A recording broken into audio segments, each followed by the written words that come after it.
শ্রমিকদের সাথে গার্মেন্টস ও সোয়েটার শ্রমিক ট্রেড ইউনিয়ন কেন্দ্র যেমন আছে, একই সাথে বাংলাদেশ ট্রেড ইউনিয়ন কেন্দ্র আপনাদের পাশে থাকবে। গতকাল বলেছিলাম শুধু এখানেই সীমাবদ্ধ থাকবে না, এখানে শ্রমিক কর্মচারী ঐক্য পরিষদ সারা বাংলাদেশের শ্রমিকদেরকে নিয়ে যদি এই সমস্যার সমাধান দ্রুত সমাধান না হয় তাহলে আপনাদের পাশে থাকবে। আপনারা লক্ষ্য করেছেন শ্রমিক কর্মচারী ঐক্য পরিষদের শীর্ষ নেতৃবৃন্দ অনেকে এখানে এসেছেন, বক্তব্য রেখেছেন। যারা আসতে পারেননি তারাও যদি অল্প সময়ের মধ্যে এই সমস্যার সমাধান না হয় তাহলে শ্রমিক কর্মচারী ঐক্য পরিষদও আপনাদের সাথে শুধু সংহতি প্রকাশ করবে না, শ্রমিক কর্মচারী ঐক্য পরিষদও প্রোগ্রাম এবং কর্মসূচি নিবে। এটা আমি গতকালও আপনাদেরকে আশ্বস্ত করেছি। আজকেও আমাদের শ্রমিক কর্মচারীদের বিপ্লবী নেতা এখানে উপস্থিত আছেন, তাদের কাছেও বাংলাদেশ ট্রেড ইউনিয়ন কেন্দ্রের পক্ষ থেকে আমি এই আবদার রাখতে চাই। আপনারা লক্ষ্য করেছেন আপনাদের ন্যায়সঙ্গত আন্দোলনের পক্ষে আপনাদের শুধুমাত্র সংহতি না, আপনাদের সাথে আন্দোলনে একাত্মতা ঘোষণা করে ইতিমধ্যেই আমাদের দেশের বিভিন্ন পেশাজীবী সংগঠনের পক্ষ থেকে বক্তব্য রেখেছেন। প্রিয় বন্ধুগণ, আমাদের এখানে আমাদের দেশের খ্যাতনামা অর্থনীতিবিদ, আমাদের অত্যন্ত প্রিয় অধ্যাপক এম আকাশ এসেছেন। আমাদের দেশের প্রগতিশীল আন্দোলনের অন্যতম সূতিকার বাংলাদেশের কমিউনিস্ট পার্টির কেন্দ্রীয় কমিটির এডিশনাল সেক্রেটারি সহ আরো অনেকে নেতৃবৃন্দ এসেছেন। আরো অনেকে ইতিমধ্যে বক্তব্য রেখেছেন। সুপ্রিম কোর্টের আইনজীবী সোহেল ভাই বক্তব্য রেখেছেন। বিশেষভাবে আমি গতকালও শুনেছি, আজকেও আমাদের এখানে অনেকেই বক্তব্য রেখেছেন যে করুণ কাহিনী তুলে ধরেছেন আরিফা। আজকে শুধু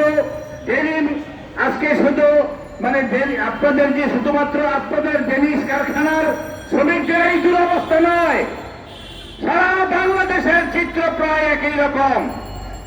নেতৃবৃন্দ বক্তব্য রেখেছেন, আমাদের নেতৃবৃন্দ যারা বক্তব্য রাখে নাই তাদের কাছে আমার নিবেদন, আজকে কোথাও গেলে কোথাও শ্রমিকরা কোথাও তাদের দুঃখ কষ্ট বলার জায়গা নাই।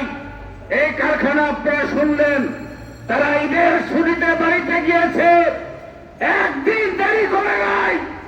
এই কারখানা চালু রাখার জন্য, উৎপাদন ঠিক রাখার জন্য সেই বরিশাল থেকে আরম্ভ করে নরসিংদীর শ্রমিকরা কষ্ট করে ঠিক খোলার দিন তারা হাজির হয়েছে। এই দেশের শ্রমিকরা কারখানা এবং উৎপাদনকে কতটা ভালোবাসে এসে কি দেখলেন আপনারা, শুনলেন। এসে দেখেন বেআইনি ভাবে সম্পূর্ণরূপে উদ্দেশ্যমূলক ভাবে ষড়যন্ত্রমূলক ভাবে কারখানা বন্ধ করে দিয়েছে। তারপরেও আমাদের দেশের কোন কোন মহল থেকে বলা হয় শ্রমিকরা হচ্ছে উৎপাদনের জন্য বাধা। আপনারা শুনলেন এই শ্রমিকরা যখন কারখানা বন্ধ করে দেওয়া হলো, সম্পূর্ণ নিয়মতান্ত্রিক ভাবে অন্যায় করলেন মালিক, নিয়মতান্ত্রিক ভাবে টিআইজির কাছে গেলেন, আলোচনা হলো, চুক্তি হলো। সেই চুক্তি মালিক পক্ষ শ্রমিক পক্ষ সরকারি দপ্তরে হলো, সেই চুক্তি অমান্য করলো মালিক। প্রিয় বন্ধুরা আমার, বাধ্য হয়ে নিরুপায় হয়ে এই শ্রমিকরা শ্রমভবনে আসলেন। কি অবস্থা! আজকে 7 দিন যাবৎ এই কলকারখানা অধিদপ্তর, এই শ্রম অধিদপ্তর, এই শ্রম মন্ত্রণালয় তারা কি করছেন? তাদের কোন রকমের সেখানে শ্রমিকদের কথা শোনার সময় নাই। তারা আপনারা শুনেছেন তারা কি নিদারুণ কষ্ট জীবন যাপন করতেছে। ছোট ছোট ছেলে মেয়ে সন্তান রেখে, সংসার রেখে তারা ঢাকা শহরে বেড়াতে আসে নাই, কিন্তু তাদের ব্যাপারে কিন্তু ন্যূনতম এই শ্রম মন্ত্রণালয় তাদের অধিদপ্তরের কোনো ভূমিকা নাই। প্রিয় বন্ধুগণ, আমি আগেই বলেছি এখানে যারা এসেছেন তারা আমাদেরকে পরামর্শ দিবেন। আমরা কোথাও যখন বিচার পাচ্ছি না, আর পাচ্ছি না কেন কম বেশি আপনারাও জানেন, আমরাও জানি। মালিক পক্ষ, শ্রমিক পক্ষ, সরকারের ভূমিকা কি?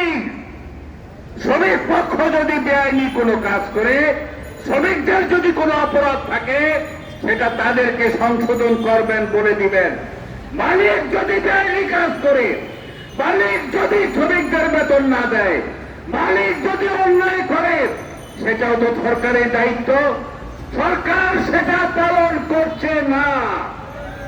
শুধু ডেনিস টিচার নয়, আজকে বাংলাদেশের শ্রমিক যে কোনো সময়ের চেয়ে অত্যন্ত দুর্বিষহ জীবনযাপন করছে। শ্রমিকদের কথা বলার জায়গা কোথাও নাই। পূর্ববর্তী বক্তা শ্রমিক কর্মচারী ঐক্য পরিষদের নেতৃবৃন্দ এবং ক্ষেত মজুর সমিতির সভাপতিও বলেছেন, কোথায় কোথায় মুক্তিযুদ্ধের চেতনা, কোথায় কোথায় উন্নতির কথা বলা হচ্ছে। শ্রমিকরা মনে করে, আমরা মনে করি, বর্তমান সরকার, এই সরকারি যে দায়িত্ব, তারা মালিকের কাছে লিজ দিয়ে দিয়েছে। মালিক এবং সরকার এক হয়ে গেছে। সুতরাং আমরা জানি এই জায়গায় আপনারা যে বিচার চাচ্ছেন, বিচার পাচ্ছেন, পাবেন না। তারপরেও বাংলাদেশ ট্রেড ইউনিয়ন কেন্দ্র, আমরা নিয়মতান্ত্রিক শ্রমিক আন্দোলনে বিশ্বাস করি, আমরা এদেশের উৎপাদনে বিশ্বাস করি, এদেশের উন্নতিতে বিশ্বাস করি। তাই বারবার অনুরোধ করছি, মাননীয় প্রধানমন্ত্রীর কাছে স্মারকলিপি দেওয়া হয়েছে। শ্রমমন্ত্রী সাহেব, আপনি আইএলসিতে যান, আর যেখানেই যান, সেখানে গিয়া যখন বিদেশি চাপ পড়ে তখন অনেক কথা বলে আসেন, আর বাংলাদেশে আসলে বিভিন্ন কারখানার শ্রমিকরা যখন রাস্তাঘাটে থাকে, তখন আপনি অথবা আপনার সরকার অথবা আপনার অধিদপ্তর ন্যূনতম কোনো ভূমিকা পালন করে না। আমরা তার তীব্র নিন্দা জানাই।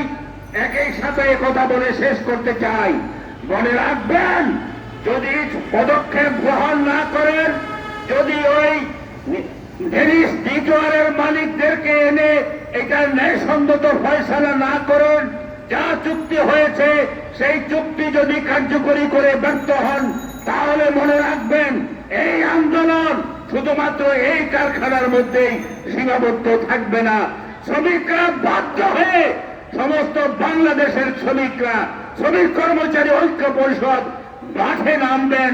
তখন ওই উপর জায়গা থেকে বলবেন, বিদেশিদের ষড়যন্ত্র, কলকারখানা নষ্ট করতে চায়, দেশের উন্নতি করতে চায়, নষ্ট করতে চায়। এই গদবাঁধা বক্তব্য দিয়ে শ্রমিকদেরকে থামাতে পারবেন না।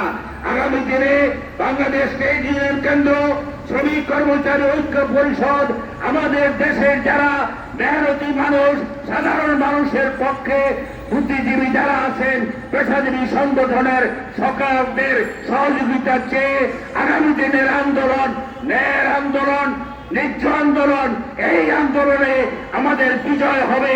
আপনাদেরকে সংগ্রামে অভিনন্দন জানিয়ে আরো কষ্ট করেন, আমরা এই কষ্টের পরিত্রাণ পাওয়ার জন্য যা যা করা দরকার ঐক্যবদ্ধ থেকে সংগ্রামকে এগিয়ে নামে দিয়ে যাবেন, এই আহ্বান জানিয়ে আমি আমার বক্তব্য শেষ করছি।